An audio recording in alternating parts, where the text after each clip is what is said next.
Hey, welcome back. It's Jennifer Lee with KOMA Afternoons. It is Friday. It's an awesome 80s weekend, and we have Noble McIntyre back in here. Thanks for having me back. Yeah. I was out last week. You were out last week. Was it fun or was it business? It was fun. I have a friend that has a home in Durango, and he'd been trying to get a golf trip together for some of us, and we'd scheduled it last year, and then I had the heart surgery, and we had to cancel. So we're now another year forward, and I'm better, so we went up there and played golf, where I promptly lost a lot of golf balls.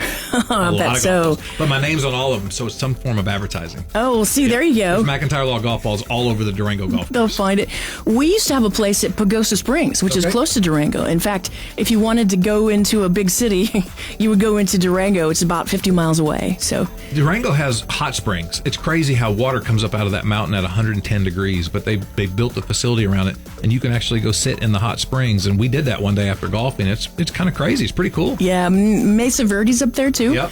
And we went there many times. Country. Yeah. But let me tell you, it's at altitude, and if you're down here in Oklahoma and you go up there, you'll find yourself. It's a lot to try to breathe. I'm up there golfing. I'm like sucking wind. Yes. It takes you about a week, and then you get to go home, and you're like, wait a minute, I'm just acclimated. I'm just now getting used to it. Yeah.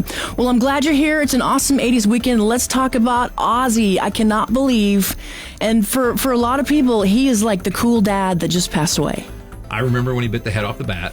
I remember when he was everybody that your parents didn't want you to watch or listen to because they thought he was just this crazy, crazy guy. I guess anybody who bites a head off a bat is a little bit crazy. Yes.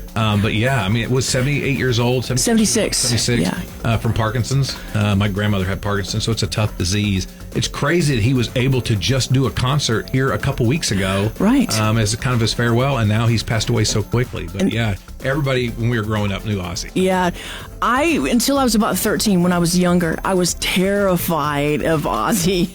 Bark at the Moon and all that. I was terrified of him. Well, and because everything was black and Black Sabbath and all the dark clothes and he was larger than life. Imagine if he were growing up in today's time with social media.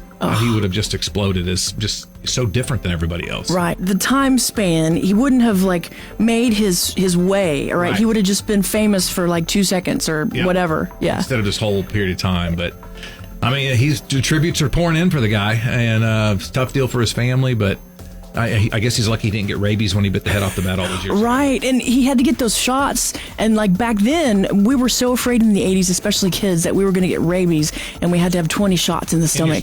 In your stomach. Well, I remember as a kid in Burns Flat growing up, if you ever got bit by a dog or a cat, and you had to go find them to take them into the vet with you, because if you didn't, your parents wanted you to go get rabies shots. I bet you there are a lot of kids that got rabies shots that didn't need rabies shots just because they got bitten by a dog. But yeah, you're right. Back in our day, being terrified of the kids today, they have it so easy. Today, it's probably just put a tablet under your tongue and you're fine. Right. Back we were 20 shots in the stomach. We were either going to spontaneously combust or we were going to have rabies. That was just going to happen when we were kids. Well, he avoided it, but it got him here later down the line. And he bit the head off of a dove or a chicken or something too.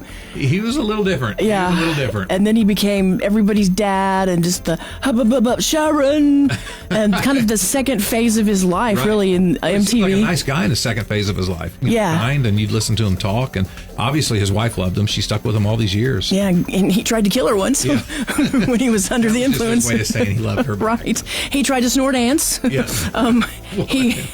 He did successfully snort an ant. He did some business on the Alamo and was banned. Yes. The Alamo actually sent something on Facebook, said, "We're so sad that Ozzy is gone." So I thought that was kind of interesting. Oh my goodness. Yeah, that's for sure. I was 13. I became kind of a metalhead, a hairband person.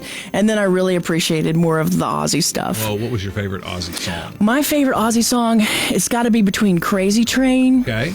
And there's one called A Shot in the Dark. Sounds like a lot of 80s. A Shot in the Dark. That's a good one. Any from his original band when he was with Black Sabbath? Dun dun dun dun dun dun. What is that? Is that Paranoid? No, Paranoid is Iron Man. Yes.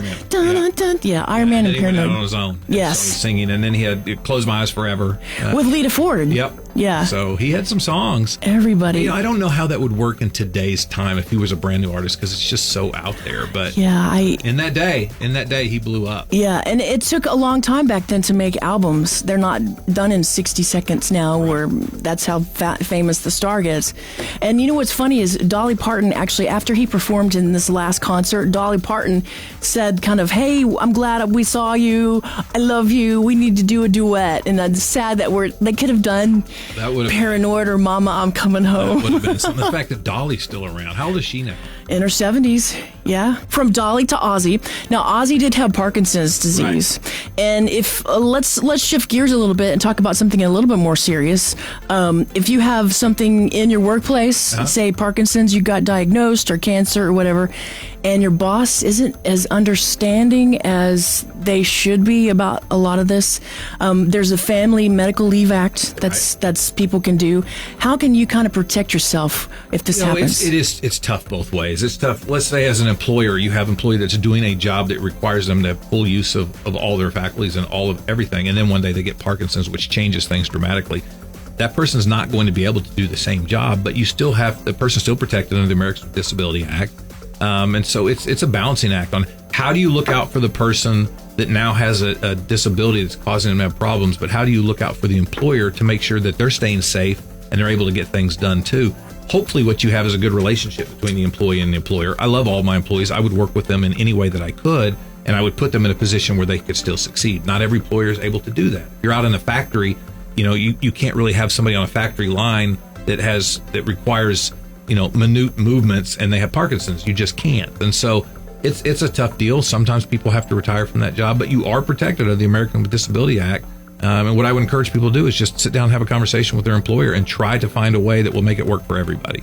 And also get your doctor's notes, get everything that you need if you do need to maybe go to court about this. Right, absolutely. I mean, you want to document everything you can and make sure your doctor's there to testify with you. It's a tough deal. Nobody wants to get sick, but some people do. My grandmother had Parkinson's, and it's a terrible disease. And in this case, Ozzy's life was shortened some because of that and snorting ants. Snorting ants. Can you imagine seeing that? No.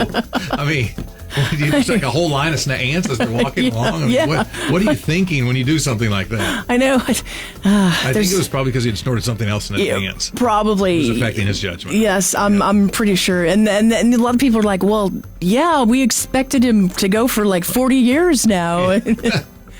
And we're going to miss him. We definitely will play Mama, I'm Coming Home and Crazy Train. I'm going to play that coming up here after the break. Perfect. All right, thanks. Noble McIntyre, McIntyre Law, as always, a pleasure. Thank you. Thank you.